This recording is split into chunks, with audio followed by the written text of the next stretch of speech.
Hello, my name is DanVaccaro, and I am a mathematics instructor for University of North Georgia, and I've been doing that for almost 10 years. I've been a teacher for at least 30 years. Have you been formally diagnosed with dyslexia?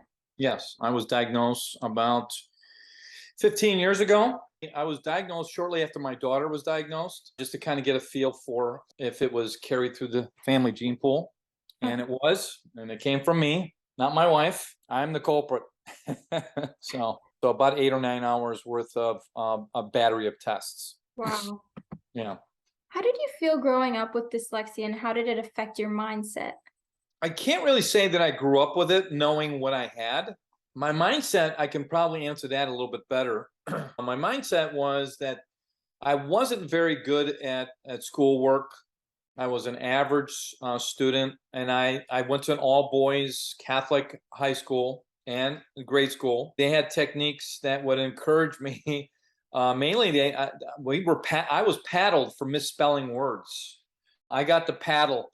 I would get kind of, in some sense. I mean, to you, it might sound like torture, but I got that a lot. Let's put it that way. Wow, I cannot even imagine. Yeah, yeah, When I misspell a word, I'll just get, 2 points off maybe. right. That's wow. Me, I was a horrible speller. That was the most obvious thing about me. Otherwise, I was pretty much average. My mindset was if I wasn't trying hard, then I'd get paddled. So, growing up with that, I always thought I was afraid of failing because of that. What would you say were your biggest challenges or are your biggest challenges even today? Well, today it's always I have kind of the same challenges as I had when I was younger, but maybe at a different level. So if I'm going to do misspelling, or if I'm going to write and get the tenses wrong, or perhaps punctuation would be off, then I'm going to have it checked and double checked and triple checked before I submit it to the public or whatever. And for my dissertation that I did for my graduate degrees, I had my wife, who's a wordsmith. Thank God she's a wordsmith, because without her double checking my tenses, double checking my punctuation, double, triple checking all the different spellings, in the English language, you can misspell a word by spelling it correctly, but using the wrong spelling, for certain words. And so I was good at doing that, choosing the wrong word for the spelling that I was trying to convey. And so those challenges still exist, but now I have ways to conquer those challenges, right? I have found ways to double check, even without my wife. I've learned to read backwards to check my spelling. One technique I picked up on that I learned about probably early on in college. A lot of this stuff was I picked up in college. Is if you read this document backwards, you're not concentrating on the words anymore. You're concentrating just on the spelling of how those words are orientated. So I would go through a whole paper reading it backwards, so I wouldn't have to worry about the punctuation, the tense. So I do those steps. So those are some of the things I would do to cover my bad spelling. The challenges are still there, but I have ways of going after them. Can you tell me some things that you're good at, you would say? Well, there's not enough paper here for me to say. I'm good with my hands. I'm good with sports. I'm good with the physical world. I'm a good communicator. I can read people very well. I can read if they're listening or not listening, or care and don't care. Because of my issues, I understand how other people may have very similar issues. I can identify students with dyslexia and some of the other, dyscalculia and ADHD and so forth. I can see these things, before my very eyes. I recognize them. If I had to learn something, a new sport, for example, I learned very quickly because of my physicalness of an application. And the same with my engineering concepts. Some of the engineering concepts I've learned over the years working with my hands and knowing how a mechanical device should work, and maybe sometimes how to fix it and how it doesn't work. So I have a very good, a sharp, keen eye when it comes to things like that. And one of my superhero skills would be I can recognize faces. I freaked out my wife one time, and I recognized somebody at the from the back side of their head who it was at an airport, that a person I hadn't seen in years. Wow. And I can recognize people from a distance and their faces. So if I've known that face for a while and got to know it, I can recognize it years after I've gotten to have seen them. And so I have some super skills. Another super skill that I gotta mention is I have this incredible ability to decide how. For example, if I cook a meal, spaghetti meal, and I only cook half of it, or I'll only eat half of it, or a third of it, I have this innate ability to pick out a container in the drawer that will pick that will identify it, those that spaghetti dish. Hmm. I mean, without even, I mean, it's like my hands go right to the container and it fits it perfectly, perfectly. Oh, So I do have some superhero skills there, in some weird kind of way, and I blame that to dyslexia. Dyslexia has given me this ability. My creativity in my brain wants to be creative about the physical world. I can describe the physical world and be able to handle the physical world and be able to sort of put it in context where it's manageable. I think it's really important for people with dyslexia to, applaud their strengths and their weaknesses so that they're not just focused on their weaknesses. So That's thank you. right. That's Yeah, right. because it's definitely easy to get caught up in, what I'm bad at instead of what Right, I'm good at. right, right. You're so good. I mean, that's so good. So good. What are some things you wish people understood about dyslexia?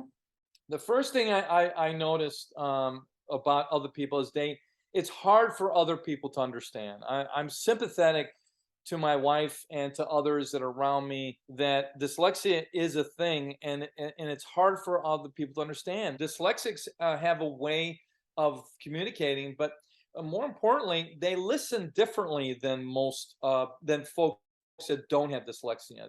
It's not that they don't listen; it's just they listen to certain things that mean so much to them. So when other people think about this and think about dyslexia, they always think about, oh, how you write things backwards and how. But the thing is we think differently too. We actually kind of not just write letters backwards, but we read things indirectly through our reading backwards scenarios. So it's not just reading backwards. Sometimes it's learning to decipher backwards. It's learning to listen backwards. It's not just one thing, letters. It's more of the literal world comes to light in a literal sense. I don't think that people understand how they operate, how they get on with life, how they proceed with life. Yeah. And so it's that understanding, and it's so difficult. I can sympathize, but it's also they have to be patient, especially when you have a teacher-student relationship, and the teacher is not dyslexic, but the student is, and so it's really hard to get a teacher that can speak the dyslexic's language, Mhm. and it's even harder for a well-educated, well-seasoned veteran teacher to really understand what dyslexia is all about until they do their research, that they do look at case studies of dyslexics and what are some of the characteristics, and only through those characteristics and learning that the teacher can learn what exactly dyslexia is. I 100% agree. So many teachers they have trouble understanding, and they think it's more of like a child just not kind of like affecting. They correlate dyslexia with laziness with children sometimes, and I Yeah, think right. that's And something that. what really scares me is sometimes the public thinks it's an imaginary.